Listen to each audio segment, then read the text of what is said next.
ప్రభు మనతో మాట్లాడేటువంటి ఆ ప్రత్యక్షమైనటువంటి ఆ స్వరం కొరకు సిద్ధపడదాం. ఈరోజు ఆయన మనతో చెప్తున్నటువంటి ఆయన మాట, హిస్ ప్రామిస్. యెషయా గ్రంథం 25వ అధ్యాయము, ఐజయా 25. యెషయా గ్రంథం 25, ఐజయా 25, యెషయా గ్రంథము 25వ అధ్యాయము 8వ వచనం, వర్స్ 8. Isaiah 25 verse 8. మరెన్నడును ఉండకుండా మరణమును ఆయన మృంగివేను. ప్రభువైన యెహోవా ప్రతివాని ముఖము మీద బాష్ప బిందువులను తుడిచివేయును. భూమి మీద నుండి తన జనుల నిందను తీసివేయను. ఇలాగ జరుగునని యెహోవా సెలవిచ్చుచున్నాడు. ఆమేన్.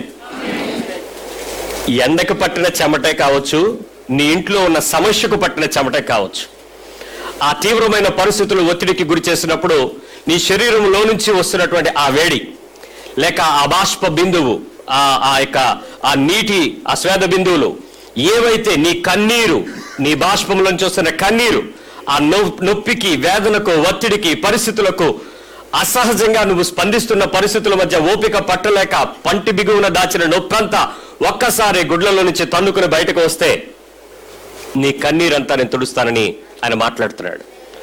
నీవు నీ కన్నీరు తుడుస్తాను అని చెప్తున్నప్పుడు ఆయనకు అర్థమైంది ఏంటంటే, నీ సమస్య నీకు తెలుసనా తెలియదనా? ఒకసారి పక్కన చెప్పండి, నీ సమస్య నీకు తెలుసు, నీ కన్నీరు ఆయనకు తెలుసు, ఆయన తుడిచేస్తున్నాడు. కంగారు పడొద్దు. ఆయన ఏమంటున్నాడో తెలుసా?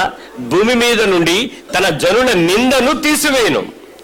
ఏ రకమైన నింద వేస్తున్నారో, ఎలా జరిగింది, ఇది నేనే అంటున్నారేమో, నేను లేకపోతే నీకు అవదంటున్నారేమో, నేను చేస్తే తప్ప నీకెవడు చేయగలరా అంటున్నారేమో.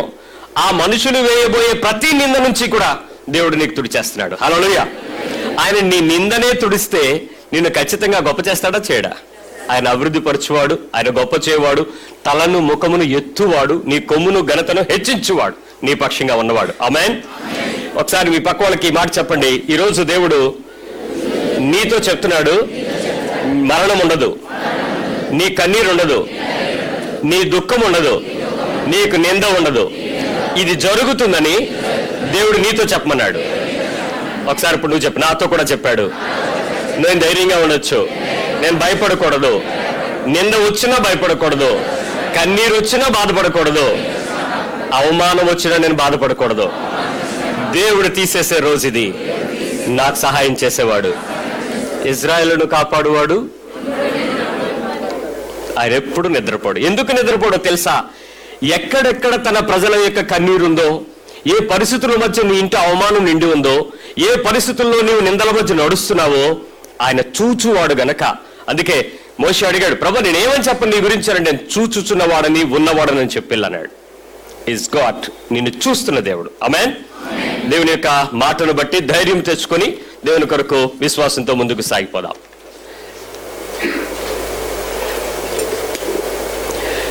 ఈ దినపు దేవుని యొక్క వాక్యంలోనికి మనందరూ కూడా విశ్వాసంతో ముందుకు వెళదాం.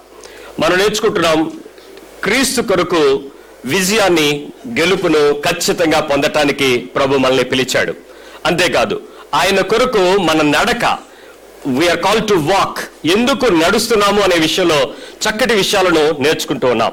గమనించాం కదా, ఎప్పుడు కూడా ఏమనుకుంటామంటే, దేవుని యొక్క సర్వశక్తి కలిగిన ఆ సన్నిధి, ఆ సంపూర్ణత, ఆ బలము, ఆ నీతి, ఆ యథార్థత, ఆయన గొప్పతనం, ఆయన పరిపూర్ణత, విశ్వాసి అనేవాడు భూమి మీద ఉంటే వాడితో పనిచేయటానికి ఎప్పుడు కూడా ప్రభావవంతంగా ముందుకు తీసుకెళ్ళగలగలదు. అందుకే ఆయన అంటాడు, నువ్వు ఒక్కడే ఏం చేయలేవు, కానీ నేను నువ్వు కలిస్తే ఏమైనా చేయగలం. అందుకే ప్రభు అంటాడు, ఎప్పుడు కూడా నిన్ను విడువను, నిన్ను ఎడబాయను. నువ్వు మాత్రం ఎలా ఉండాలి? ధైర్యంగా ఉండాలి, నిబ్బరం కలిగి ఉండాలి.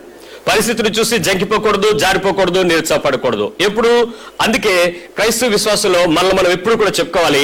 మొట్టమొదటి విషయం నేర్చుకున్నాం, ఐ కెన్ బిలీవ్, నేను నమ్మగలను.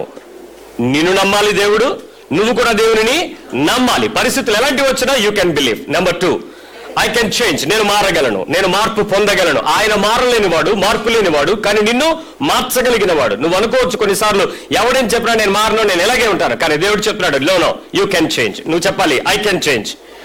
Number 3, I can forgive and I can be forgiven. నేను క్షమించగలను, నేను క్షమించబడగలను. ఏ పరిస్థితి వచ్చినా there is no guilty in Christian life. అయితే పరిశుద్ధాత్మ దేవుడు నువ్వు చేసిన తప్పును చూపించినప్పుడు ఖచ్చితంగా నువ్వు పశ్చాత్తాపడాలి. అంతేగాని పర్వాలేదులే చూసి చూడట్లు వెళ్ళిపోదామని అంటే కుదరదు. ఒక దినం నువ్వు క్షమించబడిన నేరంలోనికి వస్తావేమో, జాగ్రత్త. Number 4, I can be loved by God. నేను దేవుని చేత ప్రేమించబడగలను. నువ్వే పరిస్థితిలో ఉన్నా, ఏ స్థితిలో ఉన్నా, ఏ స్థాయిలో ఉన్నా, ఎంత అట్టడుగు పడిపోయినా, ఎంత బలహీనుడు అయిపోయినా, ఎన్ని రకాల ఘోరమైన పరిస్థితులు నీలో ఉన్నా, దేవుడు నిన్ను ప్రేమించడానికి ఒక లక్షణం ఏంటి అని అంటే నీ పాపమే లేక నీ బలహీనతే. కాబట్టి తప్పక నిన్ను ఆయన ప్రేమించడానికి ఇష్టపడగలడు. Number 5, I can rule my thoughts. నా ఆలోచన జీవితాన్ని నేను నియంత్రించుకోగలను. చాలాసార్లు మనకి పలు విధాల ఆలోచనలకు వెళ్ళి శోధించబడుతూ ఉంటాం. దానికి క్రైస్తవ విశ్వాసం చెప్తుంది, దేవుడు తప్పక నీ ఆలోచనలన్నిటినీ, నీకున్న ప్రతి ఆటంకాలను, ప్రతి ఆలోచనను ఆయన ఏం చేయగలడు? పడదోసేయగలడు, నిన్ను సమర్థించగలడు. Number 6, I can make difference. నేను కొత్తగా ఉండగలను. నేను సొసైటీలో కొంచెం కొత్తదనాన్ని ఎప్పుడు కూడా నేను చూడటానికి ప్రయత్నం చేయగలను. అలాగని up to date fashions, trends కాదు, అవి క్రీస్తుని ప్రతిఫలింపచేయవు, నిన్ను గుర్తింపజేస్తాయి. కాబట్టి క్రైస్తవ విశ్వాసంలో క్రీస్తుని మనం ఎప్పుడు కూడా ప్రతిఫలించేలాగా చక్కటి ప్రత్యేకతను ఈ తరానికి దేవుని కొరకు మనం నిలబడగలవచ్చు. నెంబర్ 7, ఈ రోజు మనం మరొక విషయాన్ని నేర్చుకుందాం. I can accomplish great things. నేను దేవుని కొరకు గొప్ప కార్యాలను ముగించగలను. ఒకసారి చెప్దాం, I can accomplish great things. నేను దేవుని కొరకు గొప్ప కార్యాలు ముగించగలను. ఆలోచిద్దాం, గొప్ప కార్యాలను ముగించాలి. విలియం కెరీ అనే మహాభక్తుడు భారతదేశానికి మిషనరీగా వచ్చి చెప్పులు కుట్టుకోవటం తన వృత్తి ధర్మంగా ఉన్నప్పటికీ ప్రింటింగ్ ప్రెస్ తో భారతదేశపు భాషలలోనికి అనేకమైన గ్రంథాలను, మొట్టమొదటి మరాఠీ గ్రామర్ ని ఆయన ట్రాన్స్లేట్ చేశాడు. తీసుకుంటూ ఆ సిరంపూర్ బైబిల్ కాలేజ్ స్టార్ట్ చేసిన తర్వాత ఆయన మొదటి అచ్చు వేసినటువంటి ఆ పుస్తకాలు సంస్కృతంలో బైబిల్ని తీసుకొచ్చాడు. ఆయన చెప్పినటువంటి విషయం ఏంటంటే, దేవుని కొరకు గొప్ప కార్యాలు తలపెట్టు, దేవుని నుంచి గొప్ప కార్యాలను ఆశించు. దేవుని కొరకు నువ్వేం చేయాలి? గొప్ప కార్యాలను తలపాలి. Attempt great things for the God and expect great things from God. దేవుని దగ్గర నుంచి కూడా నువ్వు అలాంటి గొప్ప విషయాలనే నువ్వు పొందుకోగలవని, దాని కొరకు నువ్వు సాధించడానికి ప్రయత్నించేవని ఆ మహాశయుడు చెప్పాడు. ఈరోజు దేవుని యొక్క వాక్యంలో మనం ఒక మాట చెప్తాను, ఒకసారి చూద్దాం. యోహాను సువార్త 14వ అధ్యాయము, జాన్ 14:12. యోహాను సువార్త 14వ అధ్యాయము 12వ వచనం. John, the gospel of John 14వ అధ్యాయము 12వ వచనం. 12. దేవుని యొక్క వాక్యం ఏం చెప్తుందో చూడండి. నేను తండ్రి యొద్దకు వెళుచున్నాను కనుక నేను చేయి క్రియలు నా యందు విశ్వాసముంచువాడును చేయును. ఎస్, వాటికంటే మరి గొప్పవి అతడు చేయనని మీతో నిశ్చయముగా చెప్పుచున్నాను. యేసుక్రీస్తు వారి మాటల్లో ఒక ప్రత్యేకమైన సందర్భాన్ని భావయుక్తంగా కాదు, మాది ఖచ్చితమైన పద్ధతిలో వాడేవాడు. దాంటేంటంటే వెరాలి, నిశ్చయముగా. When ever the Bible scripture says, నిశ్చయముగా అనే పదం వచ్చింది అని అంటే దానిలో ఆకాశము భూమి గతించినప్పటికీ కూడా ఆయన మాటలు ఎన్నడూను గతించలేవు. సాధారణమైన మాటే గతించదు అని చెప్తే, ఇక శాశ్వతంగా నిశ్చయముగానే చెప్తున్నటువంటి మాట ఎట్టి పరిస్థితుల్లో కూడా అది తగ్గిపోదు. అంత ఖచ్చితంగా దేవుని యొక్క మాట చెప్తుంది. ఇప్పుడు ఆ రెండవ భాగాన్ని ఒకసారి మళ్ళీ చూద్దాం. యోహాను సువార్త 14వ అధ్యాయము 12వ వచనంలో క్రింద మాట, నేను చేయు క్రియలు నా యందు విశ్వాసముంచువాడును చేయును, వాటికంటే మరి గొప్పవి అతడు చేయునని మీతో నిశ్చయముగా చెప్తున్నాను. యేసు ప్రభు వారు చేసిన కార్యాల కంటే ఇప్పుడు నీ పక్కన వాడు ఖచ్చితంగా గొప్ప కార్యాలు చేస్తాడు, చేయగలడని నమ్ముతున్నారా లేదా? మీ పక్క వాళ్ళు చేయగలరా లేదా? ఒకసారి చెప్పండి, వాళ్ళు మీరు చేయగలరు. బైబిల్ చెప్తుంది, యేసుక్రీస్తు వారు మాట్లాడాడు, నువ్వు దేవుని కొరకు గొప్ప కార్యాలు చేయగలవు. యేసు చేసిన వాటికంటే గొప్ప కార్యాలు చేయగలవు. నువ్వు చెప్పు, ఇప్పుడు నువ్వు పక్క వాళ్ళకి చెప్పు, నువ్వు చేస్తావని చెప్పు. నేను కూడా చేస్తాను, యేసు కంటే గొప్ప కార్యాలు చేస్తాను. ఎంతమంది రెడీగా ఉన్నారు ఈ మాట నమ్ముతున్నవారు? ఆమేన్ చెప్దాం. యేసు ప్రభు వారు చేసిన కార్యాల కంటే గొప్ప కార్యాలు ఖచ్చితంగా మనం చేస్తాము అన్నప్పుడు మనుషుల ఆలోచన ఏ విధంగా ఉంటుందో ఒకసారి చూద్దాం.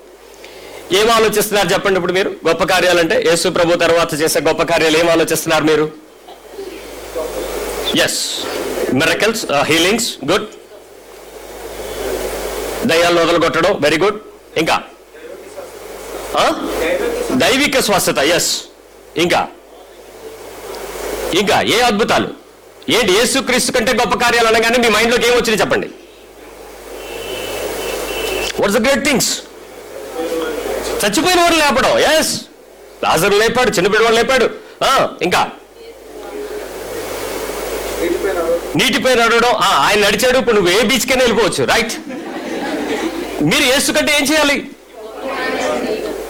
యేసు ప్రభు చెప్పారా లేదా ఈ మాట? ఇప్పుడు నీ నమ్మకం, నీ విశ్వాసం ఖచ్చితంగా ఎటు వెళ్ళిపోయిందంటే స్పిరిచువల్ గానే వెళ్ళిపోయింది. ఇక నువ్వు బైబిల్ దాటి బయటికి రావు. ఏమంటే నేను చర్చిలో ఉన్నాను. నీ జ్ఞానము, నీ ఆలోచన, నీ మేధస్సు, నీ తెలివి, నీ చదువు, నీ సంస్కారం ఇవన్నీ ఎక్కడ తీసుకెళ్తాయంటే యేసు కంటే అద్భుత కార్యాలు చేస్తారు అనే విషయాన్ని నీ ఆలోచన పరిధి ఎంతసేపు యేసు చుట్టూ తిప్పుతున్నావు. కానీ ఆయన చెప్పిన విషయం ఒకసారి ఆలోచిద్దాం. నేను ఈ విషయాన్ని మీకు కూలంకుషంగా పూర్తిగా వివరించి క్రైస్తవ విశ్వాసము ఎంత అద్భుతమైన గొప్ప కార్యాలు చేయటానికి ప్రభువు ఏర్పాటు చేసిందో, దీనిలో ఉన్న ఆ మజా ఏంటో, ఆ గొప్పతనం ఏంటో, ఆ ఆసక్తి ఏంటో, ఆ ప్రేరేపణ ఏంటో ఈరోజు మనందరూ తెలుసుకుని వెళ్ళటానికి ప్రయత్నించేద్దాం. నేను మీతో కొంచెం ప్రశ్నలు వేస్తాను. బాగా శక్తివంతమైనటువంటి బలమైన దేశం అనగానే మనం భూమి మీద ఏ దేశాన్ని చూస్తాం? USA, United states of America. ఇప్పుడు చెప్పండి, శక్తివంతమైన దేశము అన్నాను నేను, అమెరికా అని మీరు చెప్పారు. ఆ స్థలము, దట్ ఈస్ ట్రూ. స్థలం గొప్పదా, దానిలో ఉన్న మనుషులు గొప్పలా? మీరేమన్నారు ఇందాక? ఏ దేశం గొప్పది అన్నాను.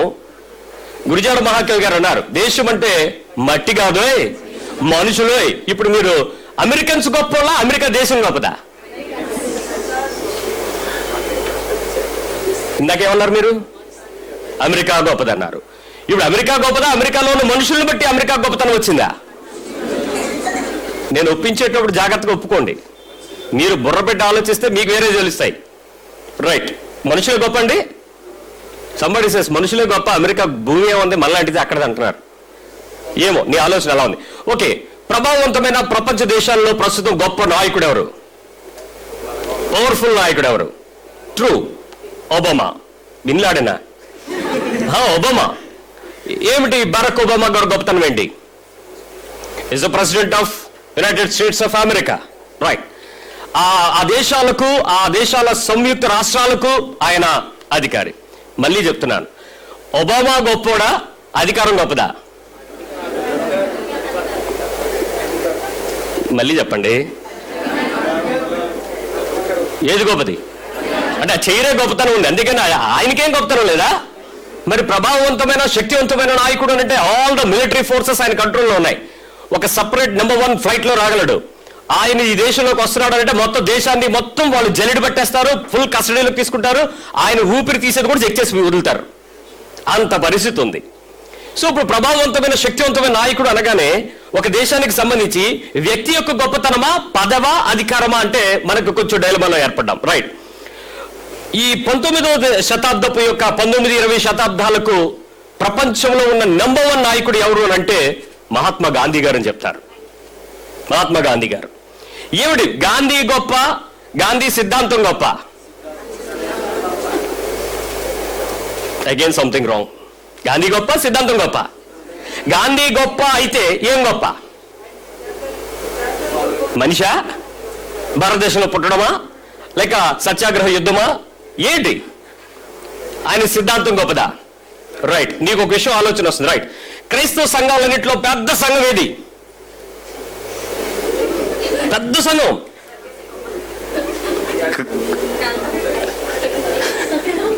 Roman Catholic missions, RCM mission. ఇప్పుడు చెప్పండి, ఆర్సిఎం మిషన్స్ అనే సంస్థ గొప్ప, దానిలో ఉండే విశ్వాసులు గొప్ప? ఆ గొప్పతనం సంస్థదా, మరియమ్మదా, లేకపోతే దాన్ని నడిపే పోపుదా? ఎవరిది గొప్ప? మీరు ఆలోచిస్తున్నారని నాకు అర్థమవుతుంది.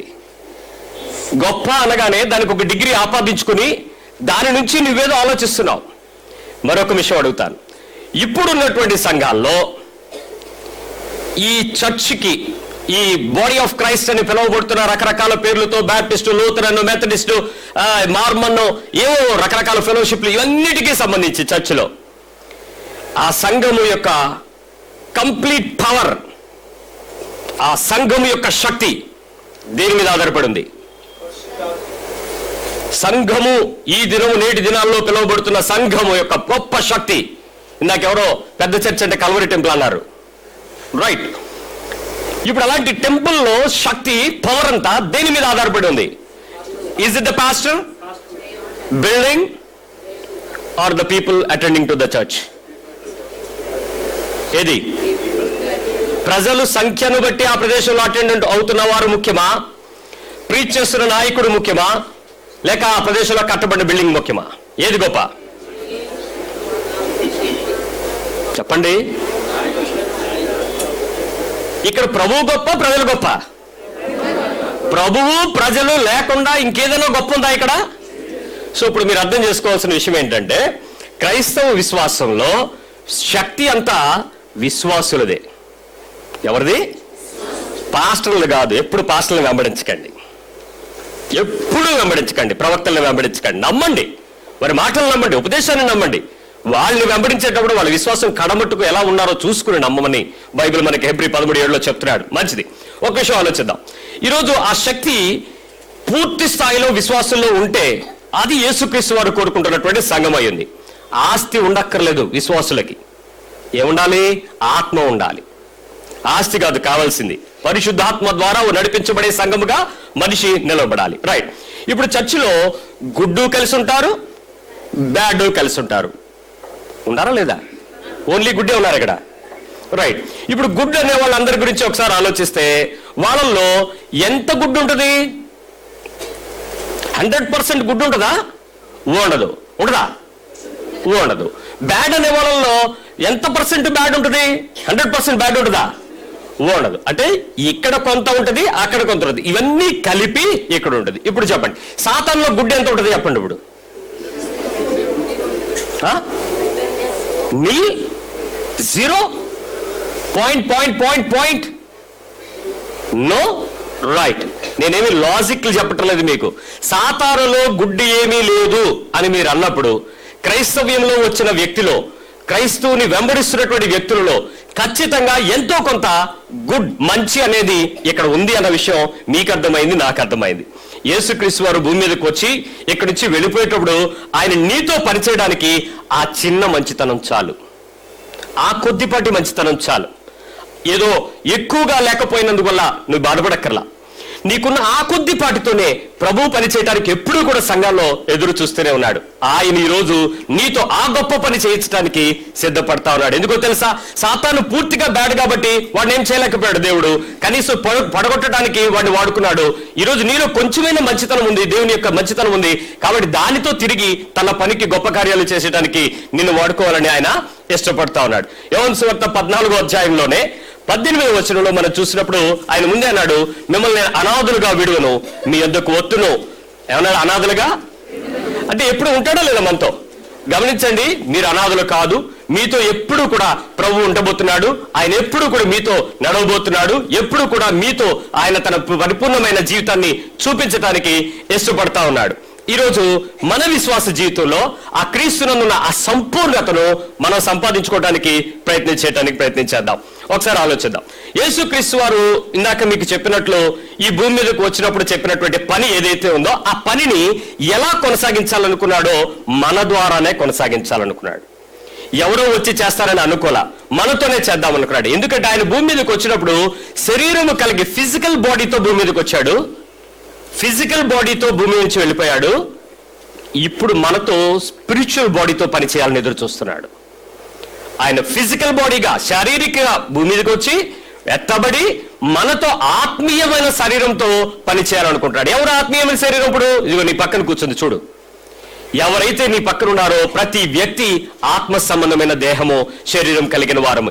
మనతో ఆయన పని చేయడానికి ఇప్పుడు ఇష్టపడుతున్నాడు. ప్రతి పనిలో తప్పకుండా ఆయన మనతో చేసే ప్రతి పనిని మనం గమనించినట్లయితే నిశ్చయముగా దేవుడు మన పక్షంగా ఉన్నవాడు, అనువాడు అని రుజువు చేసుకుంటూనే ఉన్నాడు. ఏమండి, మాస్టర్ సర్వెంట్ ని బాగా చేయాలని కోరుకుంటాడా, బాగా చేయకూడదని కోరుకుంటాడా? మాస్టర్ బాగా చేయాలి. టీచర్ స్టూడెంట్ ని, లీడర్ ఫాలోవర్ని బాగా చేయాలనుకుంటాడా, బాగా మంచిగా బాగు చేయాలని, తయారు చేయాలని, చక్కగా ఉంచాలని కోరుకుంటాడా, లేకపోతే ఏమన్నా పాడు చేయాలని కోరుకుంటాడా? ఖచ్చితంగా మనల్ని మంచి చేయాలని కోరుకునే దేవుడు. ఒకసారి ఆలోచించు, యేసుక్రీస్తు వారు కూడా మనల్ని భూమి మీద ఉన్న ఈ ఆత్మీయ శరీరాన్ని మంచి చేయడానికి, గొప్ప కార్యాలు చేయటానికి, సంపూర్ణులుగా చేయటానికి ఈ రోజుకి నీ జీవితానికి ఎదురు చూస్తా ఉన్నాడు ఆయన. ఆ మంచితనము, ఆ సంపూర్ణత, ఆ బలమైనది, ఆ పరిపూర్ణమైనది నీలోకి రావడానికి ఆయన ఏం చేద్దాం అనుకుంటున్నాడో ఒకసారి ఆలోచించండి. So what is this? ఏముందండి? ఈ ఫస్ట్ బ్యాటరీకి లాస్ట్ బ్యాటరీకి ఉన్న తేడా ఏంటి? అబ్బో, చిన్నపిల్లలు కూడా అర్థమైపోయింది, గేమ్లు ఆడతారు కాబట్టి అర్థమవుతుంది. ఏమైంది? ఇది ఛార్జింగ్ ఏమైంది? ఇది పూర్తిగా నేను పని చేయను అని చెప్పడానికి రెడీ అవుతుంది. కొంచెం పని చేయగలను, ఇంకొంచెం పూర్తి స్థాయి ఛార్జింగ్. ఈరోజు ఏదైనా ఒక మిషన్ ఇంపాసిబుల్ అనేది ఏదైనా ఉంటే, ఆ మిషన్ ఇంపాసిబుల్ ని నీ గురించి నేను చేయాలని ప్రయత్నం చేస్తే అది ఎంతమంది చేయడానికి రెడీ అవుతారో ఒకసారి ఆలోచిద్దాం. మే 2014 సంవత్సరంలో మానవతా పూర్ణ అలాగే ఎస్ ఆనంద్ కుమార్ అనేటువంటి ఇద్దరు నిజామాబాద్ నుంచి ఏపీఎస్ఆర్ చేసి ఆ స్కూల్స్ లో చదువుకుంటున్నటువంటి 9వ తరగతి పిల్లలు ప్రపంచమంతా అబ్బురు పడేలాగా ఆ వయసులో 9వ తరగతి చదువుతున్న 14 ఏళ్ల వయసులో ఉన్న పిల్లలు ఒక ప్రపంచానికి ఒక అద్భుతమైన రికార్డును చేశారు. ఏమిటది? వాళ్ళు ఏం చేశారో తెలుసా? ఎవరెస్ట్ శిఖరాన్ని అధిరోహించారు. ఆ వయసులలో ఒక సామాన్యమైన కొండ జాతి కుటుంబాలలో ఉన్నటువంటి పిల్లలు ఒక అద్భుతాన్ని సాధించి ప్రపంచమంతా వారి వైపు, ఇండియా వైపు, ఆ పిల్లల వైపు చూసేలాగా చేశారు. ఇప్పుడు దేవుని కొరకు గొప్ప కార్యాలు చేయడానికి మనల్ని ఎవరు వెళ్తారు? ఎవరెస్ట్ ఎక్కడానికే. యేసు ప్రభువును నమ్ముకుని మేము కూడా దేవుని నమ్ముకున్నామనే ఒక గొప్ప కార్యం, ఇలాంటి ప్రపంచమంతా చూడాలంటే ఈ కార్యాలే కదా చూస్తారు. మీరు ప్రార్థన చేసి మీ పక్కింటోడు జ్వరం తగ్గిపోతే ఎవరైనా చూస్తాడా?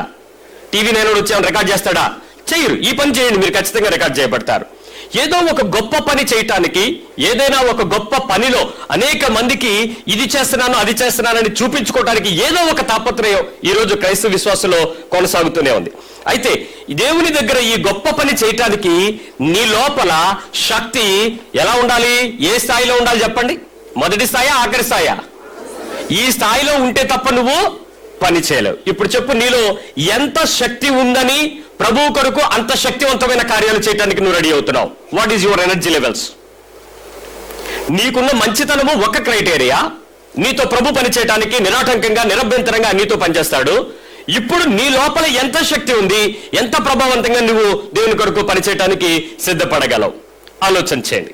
ఈరోజు ఎవరైనా బాగా గెలిచారనుకోండి, మంచిగా గెలిచారనుకోండి, వారికి గోల్డ్ మెడల్, విన్నర్ మెడల్ ఇస్తారు. ఇక నెక్స్ట్ మెడల్ రన్నర్ మెడల్. ఎందుకు? ఒక మనిషి గెలిచాడు అనేటప్పుడు ఆ మనిషిని గౌరవింపచేసేటువంటి ఒక పద్ధతి, అదే మనిషి దానిలో కొద్దిలో త్రుటిలో తప్పిపోయాడని చెప్పడానికి మరొక రకమైన పద్ధతిని ప్రపంచ దేశాలు ఈరోజు అనుకరిస్తున్నాయి. బంగారము, వెండి, బ్రాంజ్ మెడల్స్ ఇచ్చి వారికి చెప్తుంటారు, ఇదిగో ఈజ్ ద ఫస్ట్, బాగా గెలిచాడు, విజయం ఇతను సంపాదించుకున్నాడని చెప్పి వారి మెడల్స్ ఇస్తున్నారు.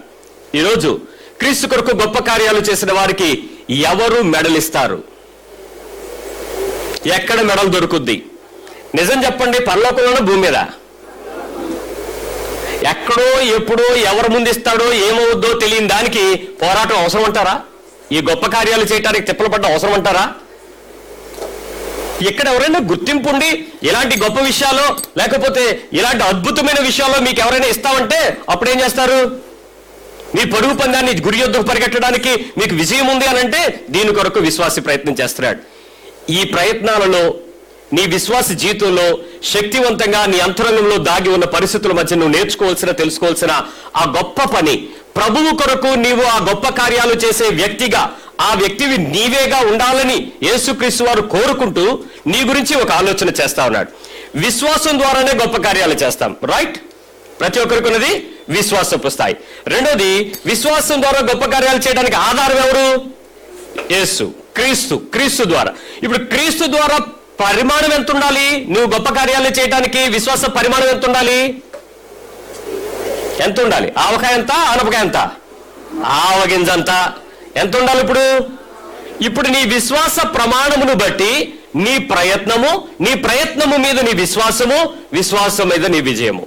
ఈ విశ్వాసపు పరుగులో దేవుని కొరకు గొప్ప కార్యాలు చేయటానికి ఎంతమందిని సిద్ధంగా ఉన్నాం? ఇప్పుడు ఒక విషయం ఆలోచిద్దాం. మనందరికీ ఆసక్తిగా ఉంది, ఎలాగైనా సరే గొప్ప కార్యాలు చేసేద్దాం. ఏంటి అని అంటే స్పిరిచువల్ మెథడ్సే, ఆత్మీయ పద్ధతులే. నిజానికి యేసుక్రీస్తు వారు కోరుకున్నది అవేనా అని అడిగితే బైబిల్ కాదు అని చెప్తుంది. ఈ రోజు ప్రపంచం మనకి దానికి సాక్షిగా నిలబడుతుంది. నీకు తెలియాలంటే నువ్వు ముందు ఏం చేయాలి తెలుసా? రక్షకుని యొక్క విలువ నీకు తెలుసా? Do you know the value of the Christ? The value of Christ, real value of Christ. దేవుని యొక్క సంపూర్ణమైన శక్తి నీకు తెలుసా? దేవుని యొక్క మహిమ నీకు తెలుసా? ఈ మూడు నీకు తెలిసి ఉండాలి. ఆయన యొక్క విలువ, ఆయన యొక్క శక్తి, ఆయన యొక్క మహిమ. అంతేగాని ఈ మూడు తెలియకుండా దేవుడు నాకు తెలుసు కాబట్టి, బైబిల్ నాకు తెలుసు కాబట్టి, మా తాతగారు పాస్టర్ గారు కాబట్టి, మా నాన్నగారు పాస్టర్ గారు కాబట్టి, మా అన్నయ్య సేవకుడు కాబట్టి ఏవి పనికిరాదు. నీకు ముందు యేసుతో ఉన్న ప్రత్యక్ష పరిచయమే నిన్ను శక్తివంతుడిగా చేస్తుంది, శక్తి కలిగిన కార్యాలు చేయడానికి సంసిద్ధపరుస్తుంది. రెండవదిగా, రక్షకుని చేత ఇవ్వబడ్డ ప్రామిసెస్ నీకు తెలుసా? వాగ్దానాలు నీకు తెలుసా? చెప్పినటువంటి బోధ నీకు తెలుసా? చేసి చూపిన సాక్ష్యాలు నీకు తెలుసా? ఈ మూడు నీకు పరిచయం ఉండాలి. అవన్నీ కావాలంటే ఎక్కడ దొరుకుతాయి? బైబిల్లో దొరుకుతాయి. బైబిల్తో పరిచయం లేకుండా, పాస్టర్లతో పరిచయాలు, సంఘాల మధ్య నీకున్నటువంటి గొప్ప బిరుదులు ఏవి నీ విశ్వాస జీవితాన్ని క్రీస్తు కొరకు గొప్ప కార్యాలు చేసేవాడిగా తయారు చేయదు, తయారు కాలేవు. ప్రభు కోరికలకు నీవు ఆటంకంగా మారిపోతావు. మూడవదిగా, ఆయన ద్వారా ఇవ్వబడిన పరిశుద్ధాత్మని యొక్క శక్తి నీకు తెలిసి ఉండాలి. The energy and the mighty power of holy spirit. తెలియకుండా కూడా నీ జీవితంలో గొప్ప కార్యాలు సాధించలేవు. ఇప్పుడు చెప్పండి, ఇవి నీకు తెలిసాయి కాబట్టి నువ్వు దేవునికి పనికొస్తావా లేదా? నీ ద్వారా దేవుడు పని చేయగలడా లేదా? ఒకసారి చెప్పండి, నా ద్వారా దేవుడు పని చేయగలడు, నేను పని చేయగలను. చిన్న స్పెల్లింగ్ మారుస్తున్నాను. నేను పని చేయగలను. ఏం తేడా? నేను పని చేయగలను, నేను పని చేయగలను.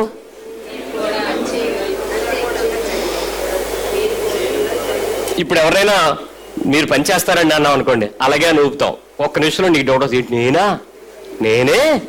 ఇప్పుడు అందుకే నేను పని చేయగలను అని చెప్పాలి ఎప్పుడు కూడా. రైట్. ఇప్పుడు యేసు ప్రభువుని మీరు ఫాలో అవుతూ అనేటప్పుడు చాలా మంది శిష్యులందరూ కూడా ఏం చేస్తారో తెలుసా? జీసస్ ఏమైతే చెప్పారో దానిని ఫాలో అయ్యారు. యేసుని ఇమిటేట్ చేయలేదు, ఫాలో అయ్యారు. Mind it. Imitation is different from following. వెంబడించుట వేరు, అనుకరించుట వేరు. ఈ రోజు క్రైస్తవ్యం వెంబడిస్తుందా, అనుకరిస్తుందా? యేసు యొక్క బోధనను గాని, క్రియలను గాని, కార్యాలను గాని, మహిమను గాని ఏదైతే ఆయన చూపించాడో ప్రపంచం దాన్ని ఉల్టా చేసి పడేసింది. దాన్ని మనం ఈరోజు అనుకరించుకుంటూ వెళ్ళిపోతున్నామే, ఇమిటేట్ చేస్తున్నామే తప్ప ఫాలో అవ్వలేకపోతున్నాం. ఒకసారి ఆలోచిద్దాం. ఏమండి, ఇందాక మీరు చెప్పినట్లు సిక్ పీపుల్ వచ్చారు. యేసుక్రీస్తు నామములో ఆయన పొందిన దెబ్బల ద్వారా కార్చిన రక్తంలో ఉన్న స్వస్థత నీ కలుగును గాక, heal in the name of Jesus అన్నాను. అవుతా లేదా? డౌటా? అయిపోయింది. దయ్యం బట్టి వచ్చేసాడు. యేసు నామమున నాకు ఇవ్వబడిన సమస్త అధికారమును బట్టి, పరిశుద్ధాత్మని ద్వారా నాకు ఇవ్వబడిన వరములను బట్టి, ప్రతి దయ్యమా రక్షించబడిన ప్రతి విశ్వాసికి ఇవ్వబడిన అధికారంలో యేసు నామములో విడిచిపో అంటే దయ్యం వెళ్ళిపోద్దా లేదా? డౌటా? Very good.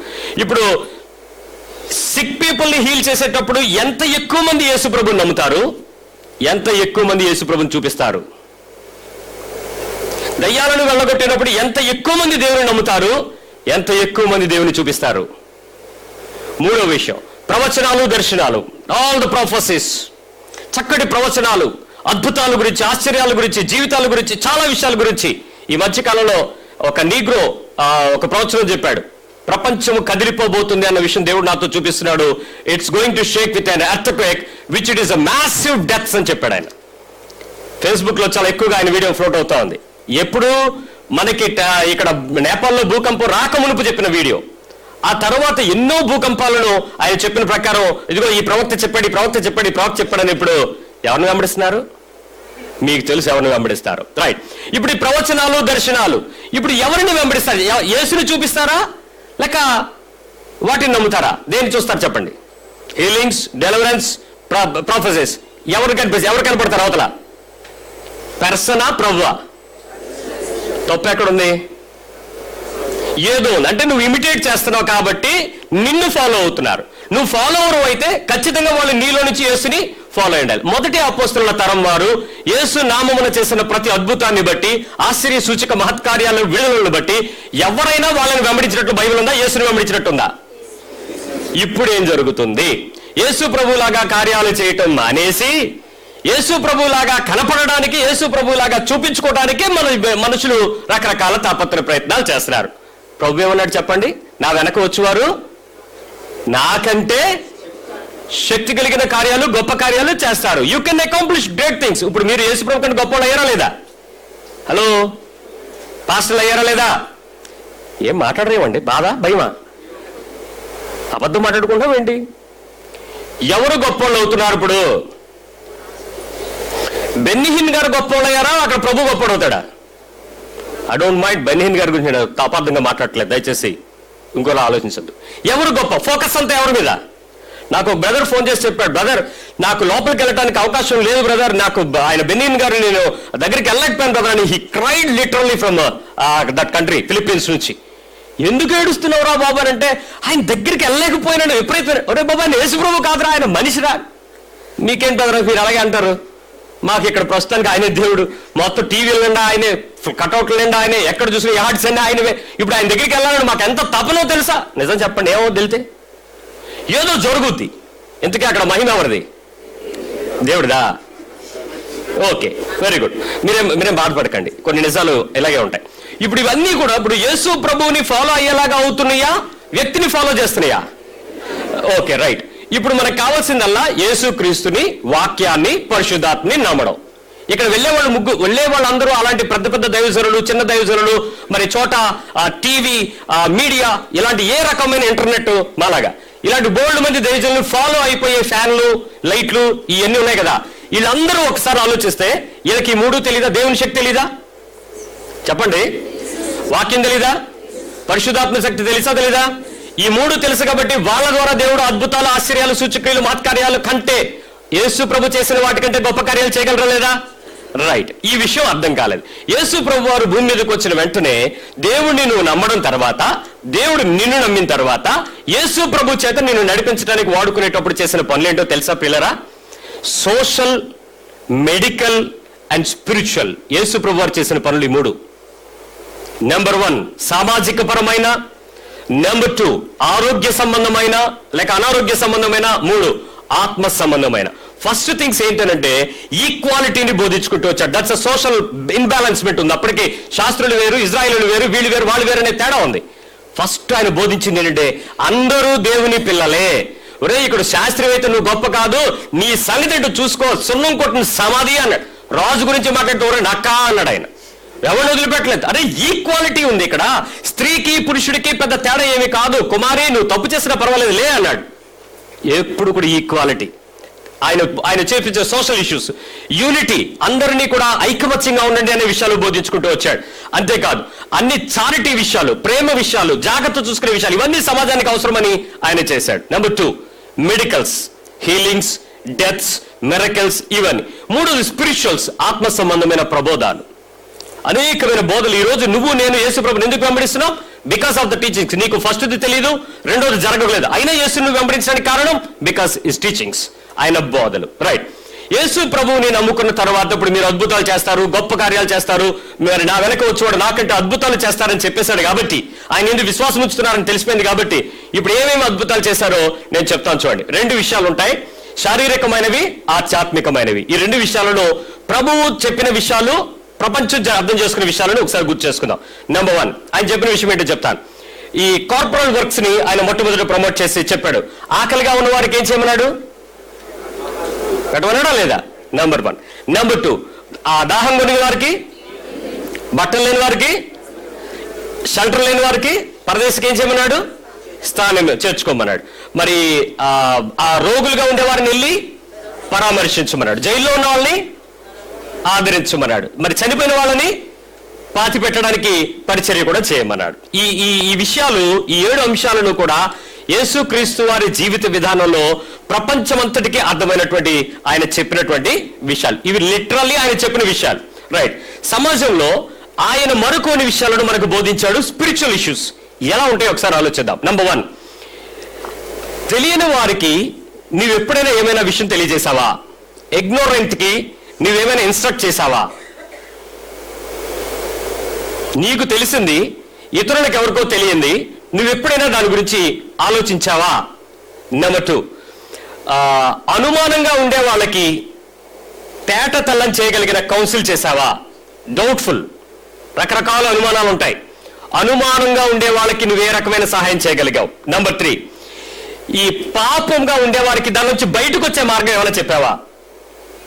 సిన్ఫుల్ నేచర్లో ఉండేవాళ్ళు, లస్టీ నేచర్స్లో ఉండే వాళ్ళని బయటికి రావడానికి ఏమైనా ప్రయత్నం చేశావా? నంబర్ 4, ఎవరైనా సహనాన్ని విపరీతమైన ధోరణిలో ప్రదర్శిస్తూ ఉంటే, అంటే సహించడాన్ని భరించాల్సింది పోయి తిరిగి ప్రతిస్పందిస్తూ ఉంటే, అలాంటి వారి దగ్గరికి వెళ్ళి ఎలా సహించాలని ఎప్పుడైనా మాదిరి చెప్పావా? అలా కాదమ్మా ఇలాగా అని వాళ్ళు ఖచ్చితంగా నీకు చెప్తారు. నీకేం తెలుసు, పడేది నేను ఎలా పడితే నీకెందుకు, నువ్వు వెళ్ళు నీ దారిని అంటావు. అలాంటి వాళ్ళకి నువ్వు చెప్పగలగాలి. ట్రై చేసావా? నంబర్ 5, మనస్ఫూర్తిగా ఎవరినైనా క్షమించడానికి రెడీ అయ్యావా? మనస్ఫూర్తిగా క్షమాపణ మళ్ళీ గుర్తురాకూడదు. ట్రై చేసావా? నంబర్ 6, బాగా దుఃఖపడుతూ బాధపడుతున్న వారిని ఆదరించావా? అఫ్లిక్టెడ్ని నువ్వు కన్సోల్ చేసడానికి ప్రయత్నం చేసావా? కంఫర్ట్ చేసావా? నంబర్ 7, అందరి కొరకు మరి ముఖ్యంగా ప్రార్థన చేయమనే విషయాలలో పరిస్థితి ఎలాంటిదైనా ఆ పరిస్థితుల కొరకు నువ్వు ఎప్పుడైనా ప్రార్థన చేయడానికి ప్రయత్నం చేసావా? ఇవి 2 బ్యాలెన్స్డ్ ఇష్యూస్. శారీరకమైన పరిచర్యలలో సంఘము తీవ్రంగా ఉండి ఆత్మ సంబంధమైన విషయాల్లో చాలా మంది మర్చిపోయారు. ఇప్పుడు చూడండి, యేసు ప్రభు వారు చెయ్యలేని పనిని సమాజం అర్థం చేసుకుని చేసిన పనులేంటో చెప్తాను. యేసు ప్రభు వారు చిల్డ్రన్ హోమ్లు ఎన్ని పెట్టాడు? హలో, పెట్టలేదా?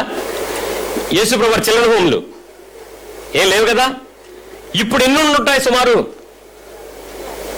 లెక్కలేనని. ఈస్ట్ గోదావరికి వెళ్ళండి చాలు, 3 కనపడతాయి. ప్రతి ఇంటికి ఒకటి కనపడుతుంది. సకినేటిపల్లి, పాలకొల్లు, నర్సాపూరు, ఆ చుట్టుపక్కల ప్రాంతాలకు వెళ్తే ప్రతి ఇంటికి ఒక చిల్డ్రన్ హోమ్ ఉంటుంది. ఓల్డ్ ఏజ్ హోమ్లు అప్పుడు లేవు, ఇప్పుడు వచ్చినాయా లేవా? క్రిస్టియన్ ఓల్డ్ ఏజ్ హోమ్ల గురించి చెప్తున్నాను. క్రిస్టియన్ ఆర్ఫన్ హోమ్స్ వచ్చినాయా లేదా? క్రిస్టియన్ విడో హోమ్స్ వచ్చినాయా లేదా? క్రిస్టియన్ డైవర్స్డ్ హోమ్స్ వచ్చినాయి. క్రిస్టియన్ కాలేజెస్ వచ్చాయి, క్రిస్టియన్ స్కూల్స్ వచ్చాయి, క్రిస్టియన్ నర్సింగ్ కాలేజెస్ వచ్చాయి, క్రిస్టియన్ ఎడ్యుకేషనల్ ప్రోగ్రామ్స్ డెవలప్ అయ్యాయి, యూనివర్సిటీస్ వచ్చాయి, మెడికల్ హాస్పిటల్స్ వచ్చాయి, మెడికల్ కాలేజెస్ వచ్చాయి, థెరపీ సెంటర్స్ వచ్చాయి, మరి ట్రూమా సెంటర్స్, అనేక రకాలైనటువంటి క్రిస్టియన్లో క్రైస్తవులు మాత్రమే ఆ ప్రదేశంలో పనిచేసి ప్రపంచాల్లో అనేకులకు స్వస్థపరచడానికి ప్రయత్నం చేసే ఆ డ్రగ్ సెంటర్స్ తయారయ్యాయి. క్యాన్సర్ కి, అలాగే క్యూరింగ్, కేరింగ్, ట్రీట్మెంట్స్, అనేక leprosy centres, TB centres, HIV positive కి రిహాబిలిటేషన్స్. ఇవి గవర్నమెంట్ వాళ్ళు కొన్ని చేస్తే మిగిలినంత ఎవరు చేశారండి? ఎవరు చేస్తున్నారు? నాన్ గవర్నమెంట్ ఆర్గనైజేషన్ గా చేస్తున్న వాళ్ళు ఎవరు? యేసు ప్రభు వారు చేశారా ఇవన్నీ? అపోస్తులు చేశారా? శిష్యులు ఇంకెవరైనా చేసినట్టుందా? యేసు ప్రభు వెనకతలు వచ్చిన వాళ్ళు చేసిన అద్భుతాలు ఇవన్నీ. ఇప్పుడు చెప్పండి, యేసు ప్రభు కంటే గొప్ప కార్యాలు చేశారా లేదా?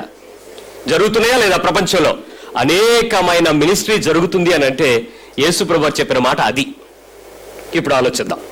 ఈరోజు ఈ కార్యక్రమాలన్నిటిలో కూడా దేవుని యొక్క ప్రతి పని సంపూర్ణంగా జరగటానికి ప్రతి చోట ప్రభు పనిచేస్తూనే వచ్చాడు వాళ్ళతో. ప్రభు లేకుండా ఇలాంటి ఆర్గనైజేషనల్ సెక్టర్స్ ఏదైనా పనిచేయగలదా? Impossible. It is highly impossible. Without God nobody can serve it. ఇప్పుడు ఆలోచించండి, మీ జీవితాలలో ఇలాంటి కార్యక్రమాలు చేసినటువంటి ప్రతి అవతల పరిస్థితులలో క్రైస్తవ విశ్వాసం అంతా కూడా దేవుని పనులు చేయాలి అనగానే ఫస్ట్ ఏమనుకుంటారంటే సువార్త చెప్పాలి. ఏంటండి, చెప్పాలా వద్దా? చెప్పాలి. ఎవాంజలిజం. ఇంక రోజు నువ్వు ఎవాంజలిస్ట్ చేస్తుంటే నేను ఏమంటారు అప్పుడు? నీకు బిరుదు యాడ్ అయిపోద్ది, ఎవాంజలిస్ట్. ఇప్పుడు చర్చ్ నడిపించాలి, నెక్స్ట్ సంఘం. Evangelist next post church. చర్చ్లో ఏమంటారు ఇప్పుడు? తెల్లబట్టలు వేసేస్తే పాస్టర్ పాస్టర్ పాస్టర్ అయిపోతావు, పాస్టర్.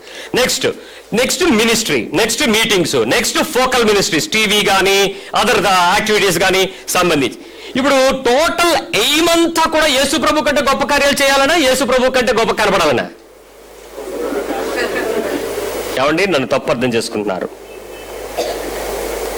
ఫోకస్ అంతా ఏంటి? What is ultimate focus? నీ హార్ట్ ఏం చెప్పుద్ది నీకు? నేను ఎలా కనపడాలి, నేను ఎంత చక్కగా చెప్పాలి, నేను ఎంత అద్భుతం చేయాలి, నేను ఎంత జాగ్రత్తగా, ఎంత ఎంత ఎంత రైట్. నువ్వు దేవుని కంటే గొప్ప కార్యాలు చేయడానికే పిలువబడ్డావు. నువ్వు దేవుని పక్షమైన గొప్ప కార్యాలు చేయడానికి ప్రతినిధివి. నీవు దేవుని కొరకు నిలవబడవలసిన సంపూర్ణమైన క్రీస్తువి. నీతో క్రీస్తు కనపడతాడా, నేను కనపడతానా? నేను నాకు బ్రదర్ ఒక కామెంట్ పెట్టాడు, brother your message are awesome అన్నాడు. నేను చెప్పాను రేపటి నుంచి అప్లోడ్ చేయను మెసేజ్లని, బికాజ్ ఐఆమ్ ప్రజెంటింగ్ దేర్. నేను కనపడడం అనేది నా జీవితానికి, నా ప్రభువు నాకు ఇచ్చిన రక్షణకు మధ్యలో పెద్ద అడ్డు కూడా. నేను కనపడిన రోజు, నా నోట్లోంచి దేవుని మాట నీకు వినపడకుండా ఆలివ్ గ్రీన్ వినపడిన రోజు నేను చేస్తున్నది అన్యాయపు పరిచర్య, ప్రభు కొరకు శక్తివంతుల పరిచర్య కానే కాదది. ప్రభువు కనపడి, ప్రభువు మాట నీకు వినపడి, ప్రభువు ఖడ్గము నీ హృదయంలో చొచ్చుకుపోయి, నువ్వు చేస్తున్న తప్పేంటో, నువ్వు చేస్తున్న పనేంటో, నువ్వు ఎందుకు చేయాలో, ఎందుకు చేయకూడదో, ఎందుకు చేస్తే ఎలా చేయాలో నీ మనస్సాక్షితో దేవుడు మాట్లాడలేని రోజు పరిచర్యాబద్ధం. ఫోకస్ మారింది. ఈరోజు ఈ 2015 ఏళ్లలో జరుగుతున్న విపరీతమైన అర్థాలు, యేసు ప్రభువు నా వెనక వచ్చేవాడు నాకంటే గొప్ప కార్యాలు చేస్తాడని ఎదురు చూస్తూ ఉంటే, యేసు ప్రభు చేసిన దాన్ని మార్చేసి మనం గొప్పగా నిలబడుతున్నాం. దయచేసి ఈ ఫోకస్ లోకి ఎవ్వరు కూడా ఎంటర్ అవ్వకండి. మన ఎయిము మారిపోతుంది, పరిస్థితులు మారాలి. మరి కొత్తగా ప్రభు కొరకు ఏం చేద్దాం? నేను చెప్పనా ఏం చేద్దామో? మీకు సింపుల్ సూచనలు ఇస్తాను, మీరు ప్రయత్నించండి ఎలా చేయాలి. యేసు ప్రభుని బాగా వాడేసుకుందాం. ఎలాగా? బాగా వాడేసుకుందాం. అంటాడు సంస్కారవంతమైన సోప్ అని.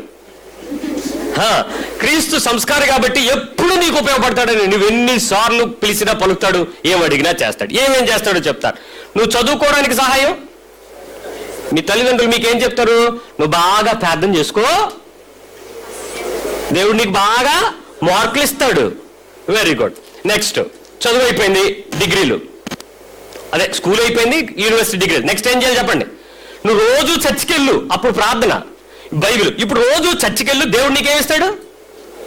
నీవు మంచి చదువు, మంచి మంచి పొజిషన్లోకి. నెక్స్ట్ చెప్పండి? ఉద్యోగం. నెక్స్ట్ అప్పుడు ఏం చేయాలి మీరు?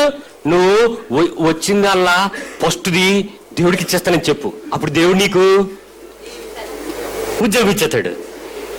మోసపోకండి, దేవుడు ఆ మాట నీకు అర్థం కాదు. నీకు అదే ఉత్సాహం ఉంటుంది. ఏమని? ఏదో ఎంతో కొంత ఇచ్చేస్తాను ప్రభు, నువ్వు నాకు ఇది ఇచ్చే ప్రభు, కావాలండి నీకు దశమ గ్యారంటీ. నీదా అయింది అది? నువ్వు ఇచ్చే కాంట్రాక్ట్ ఏంటి మళ్ళీ అగ్రిమెంట్ దేవునితో? It is of God, that's all, no way. నువ్వు ఇంకేం మాట్లాడడానికి లేదు. సరే, దాని గురించి మనం మాట్లాడద్దు, ఎందుకంటే ఎక్కువైపోయి. ఈ ఉద్యోగాలు అయిపోయాయి. Next marriage, merry age. ఇప్పుడు అడిగేది అదే. ఆ తర్వాత వెర్రీ ఏజ్ అంటాడు వచ్చి. ఏటి బెగరు ఇది, ఏదో అనుకున్నాను, ఏదో అయిపోయింది. ఏదైపోయినా నువ్వు తండ్రి ద్వారా, అదే దేవుని ద్వారా, భర్త భార్య ఈ ముగ్గురు ఎప్పుడైతే కట్టబడ్డారో దట్స్ ఆల్. ఇంక నువ్వు విడిపోవడానికి, తెంపుకోవడానికి అవకాశం లేని లోకలు పడ్డావనే, అంతే. ఇప్పుడు భార్య కావాలి, ఏం చేయాలి? భార్య కావాలి, ఏం చేయాలి? బాగా ప్రార్థన చేసుకో, బాగా చర్చికెళ్ళు, ఎక్కువ మంది పాస్టర్లను కలువు. అప్పుడేమో వాళ్ళ దగ్గర ఆల్బమ్లు ఉంటాయి. నీకు ఆదాము పుట్టకమునిపై లోపల అవ్వను పెట్టిన దేవుడు ఆ అవ్వను ఎక్కడ పెట్టాడు తెలుసా? ఆల్బమ్లో పెట్టాడు. అందుకు నువ్వు వెతుక్కోవాలంటే ఎక్కడికి వెళ్ళాలి? ఆల్బమ్ దగ్గరికి వెళ్ళాలి. ఏ పాస్టర్ క్యాస్ట్ ప్రకారం చూస్తాడు, ఏ పాస్టర్ ప్రాంతీయ ప్రకారం చూస్తాడు, ఏ ప్రకారం వెయిట్ ప్రకారం ఏ పాస్టర్ చూస్తాడు. పాస్టరా, బ్రోకరా? బ్రోకర్స్. వీళ్ళు పనులు వేరేగా ఉంటాయి. ఇంత ఇస్తే ఇంత చేస్తామనే పాస్టర్లు వేరేగా ఉంటారు. మా చర్చే రాసుకుని పూసుకుంటామనే వాళ్ళు వీళ్ళు కొంతమంది ఉంటారు. పెళ్ళి అయిపోయింది. నెక్స్ట్ కాయ లేదా, పండు లేదా, అంతే కదా. నెక్స్ట్ మళ్ళీ ప్రభువులు వాడేసుకోవడం. ఏమని? ఈ పాస్టర్ గారు ప్రార్థన చేస్తే పిల్లలు పుడతారంట, ఆ పాస్టర్ గారి దగ్గరికి వెళ్తేనండి ట్విన్స్ పుడతారంట. ఒక ఆవిడ చెప్పింది నాకు, పాస్టర్ గారి దగ్గర ట్విన్స్ అంటే వాట ఇచ్చి గర్భఫలం ఎవరిచ్చి బహుమానం? పాస్టర్ గారిదా, దేవుడిదా? ఏమోనండి, వీళ్ళకి వాక్యాలు ఏమర్థం అవుతాయో తెలీదు, ఏం వింటారో తెలియదు. రైట్, ఓకే, అయిపోయిందండి. నెక్స్ట్ ఏమండి, 2 పిల్లలు, స్కూల్లో సీట్లు కూడా దేవుడే ఇచ్చాడు. ఎవరిచ్చారు? ఫీజులు దేవుడే ఇస్తున్నాడు. ఈ టైంలో ఇల్లు కట్టుకోకపోతే రిటైర్మెంట్ అయ్యేటోడికి ఎలాగుంటుందో పరిస్థితి, గవర్నమెంట్ ఎప్పుడు ఎలాగుంటుందో తెలియట్లేదు. ఇప్పుడు ఏం చేయాలి మరి? నెక్స్ట్ చిన్న ఇల్లు, చిన్న ప్రదేశం, కొంచెం బాగా వాడేసుకోండి యేసుప్రభుని, ఇల్లు ఇచ్చేస్తాడు. నెక్స్ట్ చెప్పండి, ఇల్లు ఇచ్చేసిన తర్వాత ఏడు యాంగ్లు బ్రదరు, 7 బస్సులు బ్రదరు, కొంచెం చల్లగా వెళ్ళిపోయి చల్లగా వచ్చి టైంకి వాడేసుకుని. నాకు తెలుసు, దేవుడి కొరకు ప్రార్థన చేసి వాహనాలు తెచ్చుకున్న ప్రతి ఒక్కడు దేవునికి దూరంగానే ఉన్నాడు ఈరోజు. They never use it for the glory of the God. వాడి సెల్ఫ్కు వాడుకుంటాడు, అవసరమైతే వాడి రిలేటివ్స్కి వాడుకుంటాడు, వాడికి నచ్చిన పని సమయానికి దేవుని దగ్గరికి వచ్చేస్తారని చెప్పిన కండిషన్స్ ఏవి కూడా వచ్చిన తర్వాత కనపడవు పిల్లలకి. ఓకే రైట్ వచ్చేసాయి. ఇక ఆ తర్వాత బ్యాలెన్స్లు కావాలి, ఇంకేవో కావాలి, అన్నీ వచ్చాయండి. మీరు బాగా దేవుని ఏం చేశారు? ఇప్పుడు దేవుడు మిమ్మల్ని అలాగే వాడేసుకుంటాను అంటున్నాడు. ఆమెను చెప్తారా ఎవరన్నా? రాలేదు సౌండ్. ఏదో ఇన్నాళ్ళు మీరు నన్ను వాడుకున్నారు కదా, ఇప్పుడు నేను మిమ్మల్ని వాడుకుంటే తప్పేంటి? నా వెనక వచ్చేవారు నాకంటే గొప్ప కార్యాలు చేస్తారని ఎదురు చూస్తున్నాను. లేరు. ఏంటా గొప్ప కార్యాలంటే అంతసేపు బైబిల్ పట్టుకోవటం, వాక్యం చెప్పేయటం, చర్చికి వెళ్ళిపోవటం, లేకపోతే సువార్త, లేకపోతే సేవ. ఇదేనా యేసుప్రభువు ఎదురు చూస్తుంది? ఇంతకు మించి ఇంకేం లేదా? నీ ఆత్మీయ జీవితం నుంచి దేవుడి కోరుకుని ఎదురు చూసే ఫలాలు ఏమై ఉంటాయి? నీకు చెప్పనా, ఆ కాలేజీలు పెట్టిన వాళ్ళు, హాస్పిటల్స్ పెట్టిన వాళ్ళు, స్కూళ్ళు పెట్టిన వాళ్ళు, ఓల్డేజ్ హోమ్లు, ఆర్ఫన్ హోమ్స్, ఇవేవి కూడా వాళ్ళు దేవుడు మాట్లాడిన విషయాలు కాకుండా కాలేదు. అన్ని దేవుడు మాట్లాడినవే. వాళ్ళకంటే భిన్నంగా ఈ రోజు వాక్యం వింటున్న నీతో దేవుడు ఏదో మాట్లాడుతున్నాడు. చెవులు తెరిచి విను. చెవులు తెరిచి ఆత్మీయ నేత్రాలను తెరిచి దేవుని దర్శనాన్ని చూడు. నీకివ్వబడిన తలాంతులు దేని కొరకు? ఏం చేస్తావు? ఎలా వాడతావు? ఎందుకు వాడతావు? నేను చెప్పిన ఈ రీసైకిల్ చట్టంలో ఇరుక్కుపోయి నేను, నా పెళ్ళం, నా పిల్లలు, నా ఇల్లు, నా బంగారం, నా ఒంటి మీద, నా ఇంటి మీద, వీటి మీదే చచ్చిపోతావా? ఏదైనా ప్రభు కొరకు గొప్ప కార్యం చేయడానికి రెడీ అవుతావా? ఏమైనా గొప్ప కార్యం అంటే మళ్ళీ చెప్తున్నాను, సేవ, బైబిల్, చర్చి, పాస్టర్. ఇది మాత్రమే కాదు. ఇది 2 సార్లు తీర్పు తీరిస్తే ఎవడైతే నిలబడతాడో వాళ్ళని పిలుస్తాడు ఆ పనికి. అంతేగాని ధైర్యంగా దేవుని కొరకు సేవ చేసేటువంటి డబల్. మీకు ఒకటే తీర్పు, నాకు 2 తీర్పులు. ప్రకటించిన దానికి, జీవించిన దానికి, రెండింటికి నేను వెళ్ళి దేవుని దగ్గర నిలబడాలి. తప్పదు. కాబట్టి అందుకే మీలో అధికులు బోధకులు కాకూడదు అని బైబిల్ చెప్తుంది. ఇప్పుడు నువ్వు జీవించే విధానం ద్వారా యేసు ప్రభుని ఎక్కడ వాడుకోగలవో చెప్పు. ఇప్పుడు నీతో చెప్తాను విను. నీ చదువు దేవుని కొరకు, ప్రజల కొరకు, లేక దేవుని ప్రజల కొరకు ఎలా ఉపయోగపడగలదు? ఎప్పుడైనా ఆలోచించావా? హలో, ఇక టీచర్లు ఉన్నారు, డాక్టర్లు ఉన్నారు, ఇంజనీర్లు ఉన్నారు, మాస్టర్స్ చేసిన వాళ్ళు ఉన్నారు. ఈ మధ్య ఇంకేమో పొందుకోవడానికి సీట్లు తెచ్చుకుని ఇంజనీర్లు ఉన్నారు. ఏం చేద్దాం అనుకుంటున్నారు మీ చదువు? సవాళ్ళకి సమాధానం చెప్పగలిగిన ఒక్క నోరు లెగుస్తుందా? ఎందుకు వస్తుంది నీ చదువు? ఎందుకు చెప్పు. ఇప్పుడు నేను చెప్పిన చట్టంలోకే నేను బాగా ఉండాలి, బాగా సంపాదించుకోవాలి, బాగా కనపడాలి, బాగా బాగా బాగా బాగా. ప్రభువు అదే అంటున్నాడు. ఒరే నాయన, నిన్ను బాగా చేసినప్పుడు నీ బతికే సువార్తరా, నువ్వు ఇంకో సువార్తకి వెళ్ళక్కర్లే. నీ జీవితమే క్రైస్తవ్యంరా. అది చూపి ఇతరులు వస్తారా నీ దగ్గరికి, నన్ను వెంబడిస్తారు. నువ్వు ఏ ప్రదేశంలో ఉన్నా క్రైస్తవుడివే, ఏ పని చేసినా సేవకుడివే. ఇప్పుడు నువ్వు నా కొరకు ప్రత్యేకంగా నాకంటే గొప్ప పని చేయాలని నేను కోరుకుంటున్నాను. కమాన్ గెట్ రెడీ అంటున్నాడు. ఏం చేస్తావు? ఈ పని అని ఒకవేళ నేను నాలాగే నేను మడిగట్టుకుని నేను చక్కగా చర్చి నడిపిస్తున్నాను, పాస్టర్గా ఉన్నాను, మంచి సంఘం ఉంది, మంచి వాక్యం నాకు అర్థమైంది, నేను బాగా బోధించగలుగుతున్నాను, యూజ్లెస్ ఫెలోని. దేవునికి నేను ఉపయోగపడను. నేను లేకపోతే గాడిద మాట్లాడగలదు. ఒక గాడిద చేత బిలాముకు బోధ చేయించగలిగిన సమర్థుడు నా దేవుడు. నేను ఇక్కడ ఉన్నప్పుడు నాకు ఇవ్వబడిన జ్ఞానాన్ని బట్టి, నా తెలివితేటలను బట్టి, నా మేధస్సును బట్టి, నా వివేచనను బట్టి, తలాంతులను బట్టి I should do something great for the God. ఏం చేస్తున్నాను నేను? ఎంతవరకు నేను చేయగలుగుతున్నాను? What about you? నీ చదువు ఎంతవరకు? నీ ఉద్యోగం ఎంతవరకు దేవుని కొరకు ఉపయోగపడుతుంది? ఒక ఆయన అన్నాడు, పాస్టర్ గారు మీకు ఏమైనా జెరాక్స్ కావాలంటే నేను తీసి తెచ్చేస్తాను మా ఆఫీస్లో అన్నాడు. Useless fellow. పనికి వెళ్ళనే ఎదవ నువ్వు. దేవుని సొమ్ముని దేవుని కొరకు వాడు, నీ సొంత సొమ్ముని నీ కొరకు వాడు, ఆఫీస్ సొమ్ముని ఆఫీస్ కొరకు వాడు. ఇంటర్నెట్ ఆఫీస్ది చర్చి పనులకు ఎందుకు వాడాలి? జెరాక్స్ ఎందుకు వాడాలి? ఆ పేపర్ ఎందుకు వాడాలి? ఆ పెన్సిల్ ఎందుకు వాడాలి? ఇది నీతి తప్పిన పని. నువ్వేదో దేవునికి నీ ఆఫీస్ సేవ చేద్దాం, అది దేవుడు కోరుకోవట్లే. ఆఫీస్ అవర్స్ లో no personal business, no church business, no personal talk. You should work for only office. Because నీకు శాలరీ పే చేస్తుంది ఎవరు?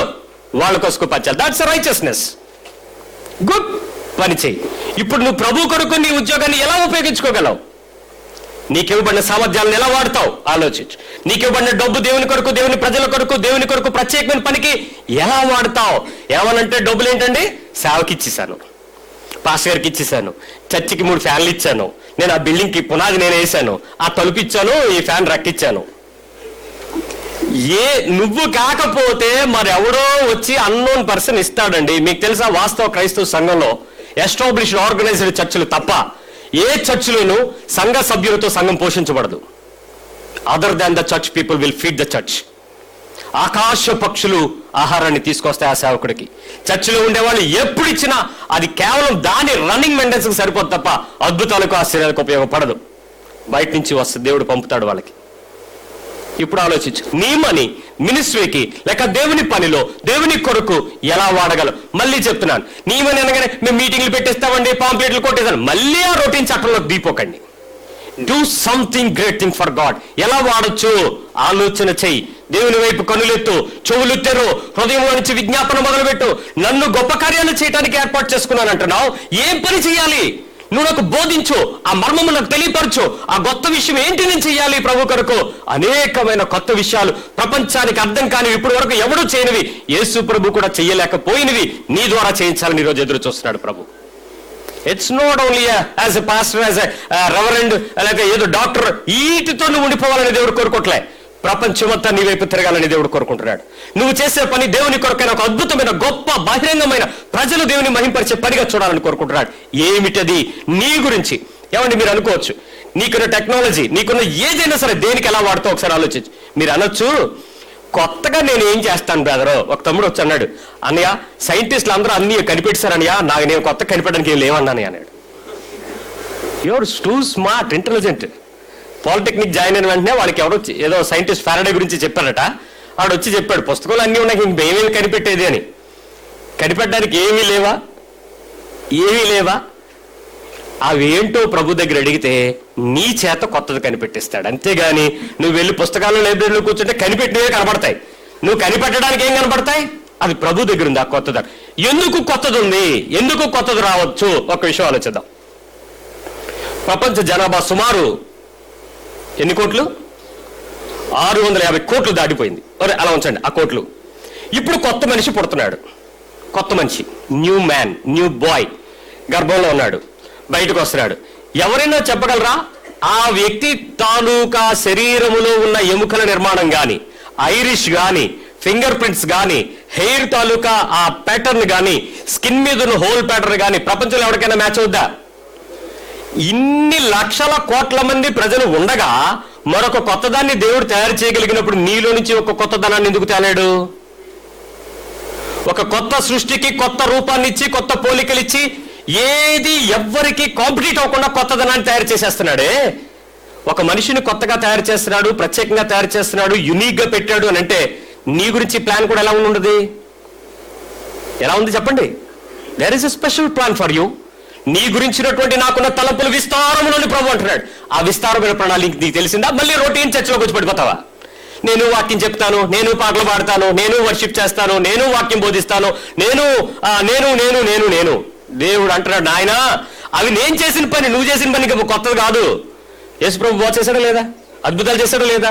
సూచక మహత్కార్యాలు, ఆశ్చర్యకార్యాలు ఉన్నాయా లేవా? సంఘంలో బోధ అంతా ఖచ్చితంగా ఉండేలా చూసుకున్నాడా లేదా? శిష్యులు తయారు చేశాడా లేదా? మళ్ళీ అదే చేస్తానంటావే? నువ్వు అంతకంటే గొప్ప చేయాలని కోరుకుంటుంటా ఆయన. సంథింగ్ న్యూ, ఏదో ఉంది నీ గురించి. అదేదో చెప్పడానికి నేను లేను, అదేదో వెతకడానికి దేవుడు నీ చెవులను తెరుస్తున్నాడు ఈరోజు.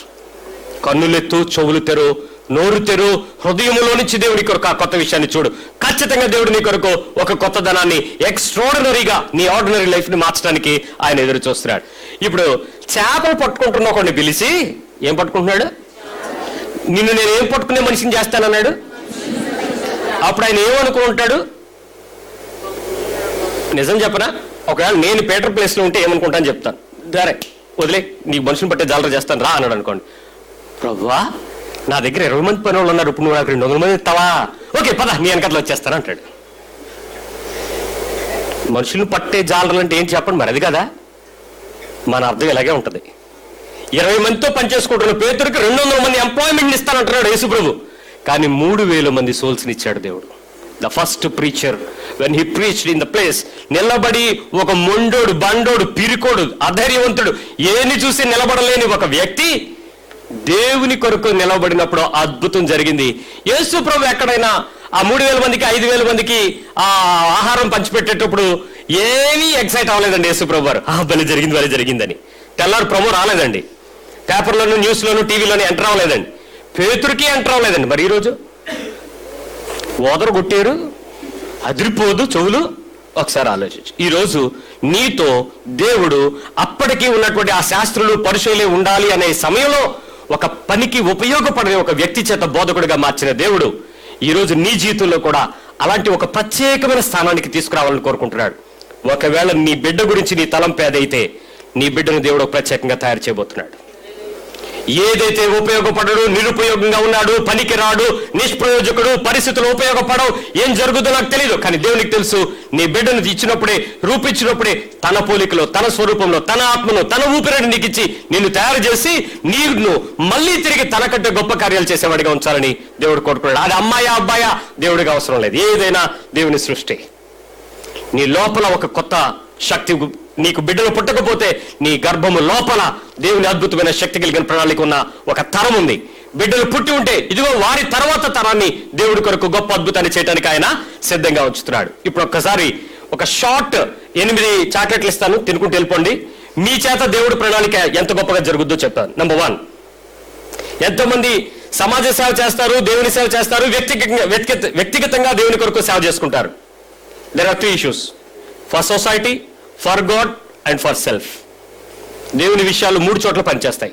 మొదటిగా నీతో పనిచేస్తాయి, 2 దేవుని కొరకు పనిచేస్తాయి, 3 సమాజంలో నీ ద్వారా బయటికి పనిచేస్తాయి. ఏమీ లేకుండా చేయాల్సిన పనులు ఎవరెవరైతే దేవుని కొరకు గొప్ప అద్భుతాలు చేస్తామో, ఈ పద్ధతి ప్రకారం మేము ఫుల్ ఫ్లెడ్జ్డ్ గా పనిచేస్తామని మాకున్నటువంటి ఈ స్టేజ్లో ఉన్నటువంటి ఈ బ్యాటరీ లైఫ్ ని శక్తివంతంగా నింపాలి అని అంటే ఈ 2 బ్యాటరీలకి తేడా ఏంటో చెప్పండి.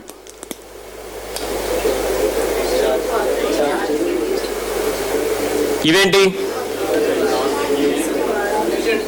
యూజ్.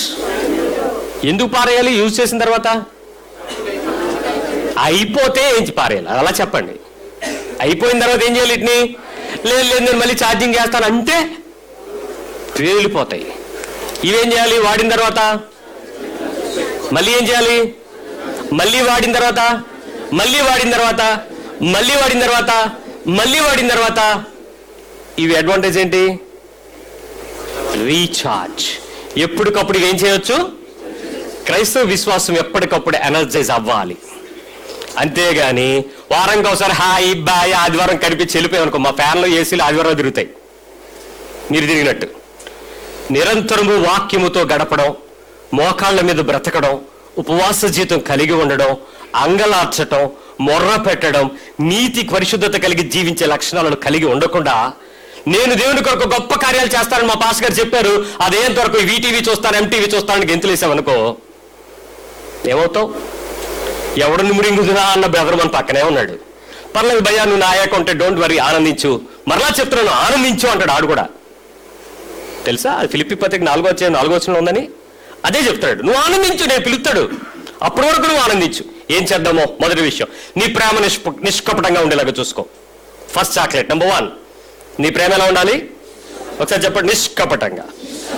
కపటం అంటే నీకు తెలుసు, నిష్కపటం అంటే అది కూడా నీకు తెలుసు. కానీ నీ ప్రేమ అందరితో అన్నిసార్లు ఎలా ఉంటుంది? ఎలా ఉంటుంది? ఎంతో కొంత. ఇప్పుడు ఎలా ఉండాలి? నిష్కపటంగా. నెంబర్ 2, అపవాదిని ఎదిరించాలి, ప్రతి మంచిది చేయాలి. అపవాదిని ఏం చేయాలి? ఆల్ సిన్ఫుల్ యాక్ట్స్ ఏం చేయాలి? పర్లేదంటే ఏమవుద్ది? మళ్ళీ మొదటితో కూడా కొట్టేసేలాగా నీ పేక పట్టుకుంటాడు. ఉదయం మా ఒక పాప వచ్చి అడిగింది, అమ్మాయి చక్కగా ఒళ్ళంతా గోరింత పెట్టేసుకుంది, పెట్టుకుని సీరియస్గా వచ్చి, ఇంతకు ముందు ఒకసారి చెప్పాను నేను, వేరే పాపకు చెప్పినప్పుడు ఈ అమ్మాయి ఏమనుకుందో తెలియదు, ఆ పాప పెట్టుకుంది కాబట్టి నేను ఎందుకు పెట్టుకోకూడదు అనుకుందంట, పెట్టేసుకుని వచ్చింది. పెట్టుకుని వచ్చాక ఆ అమ్మాయి అంటుంది, అనియా చూడండి అంది. కంప్లైంట్లు కదా చిన్నపిల్లలు, చూడండి అని చెప్పి నా పెద్దన్న దగ్గర చెప్తానని పట్టుకుని వచ్చింది. ఏం చెప్తాం చిన్నపిల్లలు, అది ఎల్కేజీ యూకేజీ పిల్లలు. ఏనన్నా అంటే చేతులు చూడండి, కాళ్ళు చూడండి, మొత్తం ఈ చెయ్యంతా చూడండి, ఇక్కడ వరకు పెట్టేశారు. చిన్నపిల్లలు కదా. సరే ఏమమ్మా అంటే మరి మా మమ్మీ మా పిన్ని. సరే మీ మమ్మీ పిన్ని కూడా పెట్టుకున్నారా అంటే పెట్టుకున్నారు, వెరీ గుడ్. సరే ఇప్పుడు ఏంటి ప్రాబ్లం ఏంటి అని అంటే, మనం పెట్టుకోకూడదు కదనియా. ఒక కుర్రాడు వాళ్ళ చెల్లి పెట్టుకుంటానంటే కొట్టాడు అంటాడు. ఈ అమ్మాయి పెట్టుకుందని ఆ పిల్ల కంప్లైంట్ చేస్తే ఆడిద్దరికి వెళ్ళి తగు నా దగ్గరికి వచ్చింది మీటింగ్. సింపుల్ విషయం ఒకటే చెప్పాను, నీ శరీరం మీద పచ్చబొట్లు పెట్టుకోవచ్చా లేదా? పెట్టుకోకూడదన్న విషయం నీకు తెలిస్తే ఎక్కడుంది? ఆయన చెప్పిన ఆజ్ఞల్లో ఉందా లేదా? ఆయన మాట్లాడాడా లేదా? చేయాలా వద్దా? అది ఉందో లేదో తెలియాలంటే ఏం చేయాలి చెప్పండి? మీ పాస్టర్ దగ్గరికి వెళ్ళాలి, ఇంటర్నెట్ దగ్గరికి వెళ్ళాలి. పనికి మాలినవన్నీ దానిలో ఎస్ ఆర్ నో డెసిషన్ ఉండదు. ఇంటర్నెట్లో ఉండేది ఏది నిజం కాదు, పుస్తకంలో ఉండేది నిజం. అబద్ధాలు చాలా ఉంటాయి, కల్పితాలు. నువ్వు ఏదైతే సెర్చ్ చేస్తావో నీకు సంబంధించిన విషయం. అప్పుడు అక్కడ చూపించి, నాయన పచ్చబొట్లు పెట్టుకోకూడదని ఉందరా అంటే, ఈ చెరిగిపోదు కదా అన్నాడు. పచ్చబొట్టు, టాటూలు, చెరిగిపోయేవి ఇవన్నీ దేనికి సంబంధించినవి? చెరిగిపోయేదా, గోరింతాక, కలర్డయ్యా అని రాస్తాడా బైబిల్లో? నీ విచక్షణ అది. నువ్వు కావాలి అనుకుంటే వాక్యాన్ని పక్కకు పెట్టి మారితే పేజ్ తిప్పే, నెక్స్ట్ పేజ్లో ఏముండదు, అది వెళ్ళిపో. వాక్యం ప్రకారం జీవించాలనుకుంటే ప్రతిసారి ఏం చేయాల్సి ఉంటుంది? శ్రమ పడాలి బెదరు, తప్పదు. అపవాదిని ఎదిరించాలి, ప్రతి మంచిది చెయ్యాలి. నెంబర్ 2 ఇచ్చు. నెంబర్ 3, ప్రతి విషయంలో నీ సహోదరుని గొప్పగించు. Every time. ఎప్పుడు నీ సహోదరుడు ఎవరున్నా సరే వాళ్ళని ఏం చేయాలి? ఆనర్ చేయి, గొప్పగా ఎంచండి. Simple technique. నువ్వు నిన్ను ఎవరైనా శభాషాన్ని అనుకోండి, బాబాయ్ నాదే ఉందని మీదండి అనండి. నువ్వు పరిగెట్టుకుని వెళ్ళిపోతావు అనుకోండి, నువ్వు ఆగి బ్రదర్ మీరు ఎలా అన్నారు. అమెరికన్స్ స్ట్రిక్ట్లీ దే ఫాలో అండి. ఆంటీ వాళ్ళు చెప్తా ఉంటారు వచ్చి, బాబు ఎవరు కనపడి చక్కగా పలకరిస్తారు బాబు, ఎప్పుడైనా ఇలా ముందుకెళ్ళిపోతే పక్కకు జరిగి ప్లీజ్ అంటారు బాబు. మనకు ఉంది ఇక్కడ నువ్వు పెద్ద లేదు ముసలా లేదు, అయితే నేను వెళ్ళాలంతే, తర్వాత నువ్వు రా. నాలుగో విషయం, ఎప్పుడు వదిలిపెట్టద్దు. Never give up. ఎప్పుడు విడిచిపెట్టద్దు. Always with hope. మంచి నిరీక్షణతో ముందుకెళ్ళు. ప్రార్థన, పట్టుదల, దేవుడు, వాక్యము, ఎప్పుడు గివప్ చేయకు. ఏ వచ్చినా రాకపోయినా, అన్ని రివర్స్ అయిపోయినా, వ్యతిరేకంగా నువ్వు నష్టపోయినా, కమాన్ డూ కంటిన్యూ, రైట్? ఎప్పుడు గివప్ చేయకు. హాయిగా హ్యాపీగా ముందుకెళ్ళు. నెంబర్ 5, ఆనందంగా ఉండు, సంతోషంగా ఉండు, ప్రతి సఫరింగ్లను ఓపిక తీసుకో. ఏం చేయాలి? నెంబర్ 5, ఆనందంగా ఉండండి, సంతోషంగా ఉండి. ఎవ్రీ సఫరింగ్ ఎలా తీసుకోవాలి? మళ్ళీ చిరాగ్గా కాదు, ఓపిక తీసుకో. నెంబర్ 6, షేర్ చేసుకో, పంచుకోండి చక్కగా. నీ దగ్గర ఏమున్నా పంచుకో. ఏదైనా ఇవ్వడానికి చక్కగా ఉత్సాహంగా ఇచ్చేవాడిని దేవుడు ప్రేమిస్తాడు. ఏంటి ఉత్సాహంగా ఇచ్చేవాడిని? నా పై వచ్చిన డబ్బుల గురించి ఉంటుంది, అందుకని డబ్బులు అనుకుంటారు. కాదు, నువ్వేది ఇచ్చినా ఉత్సాహంగా ఇవ్వు, దేవుడు నిన్ను దీవిస్తాడు. నెంబర్ 7, అందరికీ ఒకేలాగా హాస్పిటాలిటీ చేయి, పరిచర్య చక్కగా చేయి. పరిచర్య ధర్మము. మీరందరూ మీ సత్క్రియలను చూసి ఎదుటివారు మిమ్మల్ని గణపరచాలి, దేవుని గణపరచాలట. చక్కటి హాస్పిటాలిటీ చేయండి. నెంబర్ 8, నిన్ను ఎవరు నిందించినా సరే ప్రభు నిన్ను దీవించిన గాకాను. ఎవరు ఏ రకంగా చెప్పించినా ఏం చేయాలి? వాళ్ళ కొరకు మనం ప్రార్థించాలి. నేను మీకు 8 చాక్లెట్లు ఇచ్చాను. ఈ పనులు ఎవరైతే చేయటం ప్రారంభిస్తారో 100% అండి, మళ్ళీ 10% 20% ఛార్జింగ్ కాదు, రీఛార్జ్ అవుతా ఉండండి వీటి కొరకు. ఎవ్రీ అటెంప్ట్ మీరు ప్రయత్నం చేయండి. ఎప్పుడెప్పుడు మీరు ప్రయత్నం చేస్తారో ప్రారంభించగానే ప్రభువు మీ ద్వారా గొప్ప పని చేయడానికి రెడీ అయిపోతాడు. ఇప్పటి వరకు నిష్ప్రయోజకమైన జీవితంలో ఉన్న నువ్వు ప్రభు కొరకు ఆయన చెప్పిన పద్ధతులను నువ్వు గనక ఆయనను ఎరిగిన వారు, ఆయనను నమ్మిన వారు నా కొరకు అద్భుతాలు చేస్తారన్నాడు. నువ్వు నమ్మాలంటే ఈ 8 విషయాలు నువ్వు నమ్మాలి, నువ్వు కొనసాగించాలి. నీ జీవితం ద్వారా ప్రతిదీ కూడా అద్భుతమైన రీతిలో ప్రభు పని చేయడానికి ఇష్టపడతాడు. ఒక విషయం ఏంటో తెలుసా?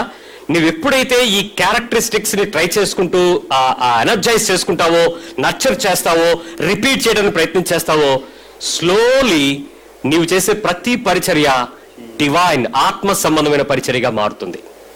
పర్ఫెక్ట్ ఫర్ క్రైస్ట్ గా మారిపోతావు. నువ్వు దేవుని కొరకు ఇప్పటి వరకు సార్వత్రిక సంఘము ఏదైతే చేయలేకపోయిందో అది నీ ద్వారా చేయాలని దేవుడు ఎదురు చూస్తున్నాడు. అద్భుతాలు, ఆశ్చర్యాలతో నిలిచిపోవాలని దేవుడు కోరుకోవటంలే. అది ఏమిటో నువ్వు ఈ రోజు వెళ్ళి దేవునితో కనిపెట్టు. ప్రభుని అడుగు, నేను నీ కొరకు ఏం గొప్ప పని చేయాలి, నా గురించి నువ్వు ఇచ్చినటువంటి ప్రణాళిక ఏంటి, నన్ను ఇంత ప్రత్యేకంగా తయారు చేస్తావు కాబట్టి ఆ ప్రత్యేకమైన ప్రణాళిక చూపించు, నేను నీ కొరకు గొప్ప కార్యాలు చేస్తాను. ప్రార్థన చేద్దాం.